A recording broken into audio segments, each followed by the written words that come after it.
هذا يسأل: ما من الأشياء التي ينصح بها المشايخ طلابهم هي ربط الناس بالعلماء، فما هو التوجيه لنا في هذا الجانب الذي ربما يقصر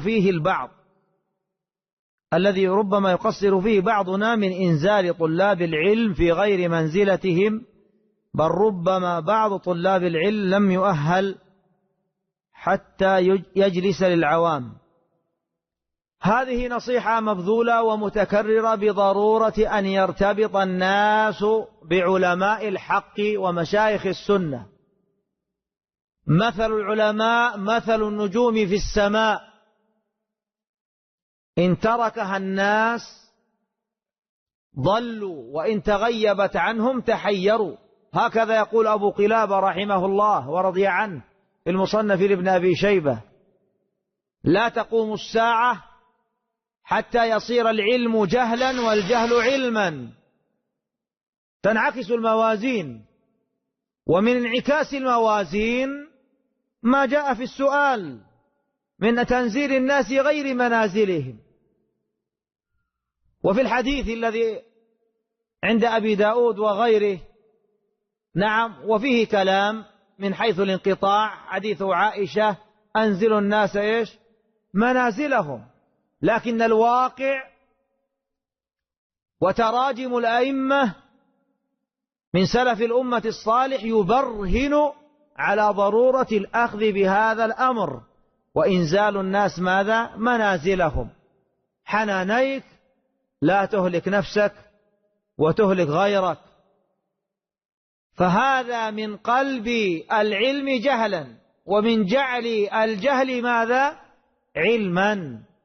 فأنت تهلك نفسك وتهلك من تصدره، وهو يهلك نفسه ويهلك من جلس إليه. فينبغي الانتباه إلى مثل هذا، وثق تماما أن هذا من الأسباب العظيمة لمحق البركة، لأن هذا الباعث وهذا التنزيل لم يصدر عن لسان صدق، كما قرأنا لكم كلام الإمام ابن القيم رحمه الله. فهل هذا الفعل وهذا التنزيل فاعله أحد الألسن الأربعة هؤلاء الذين صدقوا؟ لا، أتى بماذا؟ بآفة بضد ذلك، نسأل الله السلامة والعافية. ربط الناس والعامة وطلبة العلم بالعلماء أصل مستقر جرت به السنة النبوية. ألا ترى في أصحاب رسول الله عليه الصلاة والسلام كانوا لا يصدرون إلا عن قوله عليه الصلاة والسلام، فيروي أحدهم: قال رسول الله صلى الله عليه وسلم، وآخر يقول: رأيت رسول الله صلى الله عليه وسلم يفعل كذا، أو فعل يعني بحضرته عليه الصلاة والسلام. وهكذا بعد وفاته عليه الصلاة والسلام صارت الناس لا تصدر إلا عن أصحاب رسوله عليه الصلاة والسلام. لما ترك هذا الجانب ذر قرن البدع والخوارج، أليس كذلك؟ فخرجوا على ذي النورين عثمان وعلى أبي السبطين علي رضي الله تعالى عنهم أجمعين، فاستحلوا الدماء وذرت الفتن، نسأل الله السلامة والعافية، أليس كذلك؟ فارقوا علماء الحق. وفي مناظرة ابن عباس للخوارج يقول لهم: وانظروا ليس فيكم منهم أحد، تركتموهم فضللتم، أليس كذلك؟ هكذا حال من يهلك ويضل، أن يجانب سبيل العلم والعلماء ويفارقهم.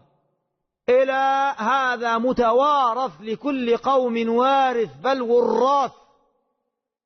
فما ذر قرن القاعدة والدواعش وأفراخهم إلا بسبب ماذا؟ مباينة أهل العلم وتكفير العلماء والطعن فيهم والوقيعة فيهم، أليس كذلك؟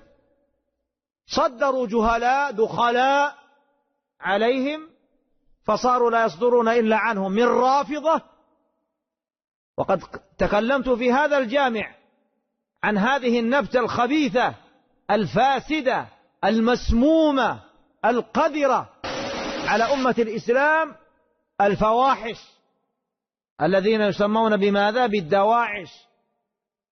وأن هذه النبتة الخارجية تسقى بعناية، هكذا يسقيها كل يوم أئمة الرفض المجوس ويغذونهم، ويرعى هذه السقاية والرعاية الصليبيون بإحاطة ورمق نظر من الصهاينة. كل هذا في فت أن يفت في عضد أهل الإسلام الحق والصدق. ثم إذا بهم يقولون دواعش التاريخ. ماذا يقصدون بدواعش التاريخ؟ يقصدون الإمام محمد بن عبد الوهاب رحمه الله ورضي عنه، شيخ الإسلام المجدد، يثرثرون مثل هذا. ومن الذي يتولى الكلام عن دواعش التاريخ؟ المجوس الصفويون، يتكلمون عنهم ويرعى ذلك من ذكرناهم بارك الله فيكم، ويترجم هذا النثر والكلام روافض العرب من بلاد الرافدين مع الأسف. وقد ذكرنا مرارا وتكرارا أن الإمام المجدد رحمه الله محمد بن عبد الوهاب بريء براءة الذئب من دم ابن يعقوب عليه السلام، بريء من هذا الفكر الدخيل الخسيس الخارجي المارق الفاسد المفسد، بريء منه براءة تامة. لكن ضاق هؤلاء أئمة الكفر والزندقة، ضاق هؤلاء باعتقاد أهل الحق وبالسنة النبوية النقية، فمن نشوه ومن نضرب ومن نتكلم؟ يضربون في هذا الإمام المجدد رحمه الله ومن سار على هذا الاعتقاد السني النقي الصادق الصحيح. فهمت بارك الله فيك؟ إلى الآن لم يضل قوم إلا بعد أن تركوا من؟ علماءهم. والواقع خير شاهد، ما يحتاج أن آتي بالقديم، فالجديد خير شاهد. بارك الله فيكم.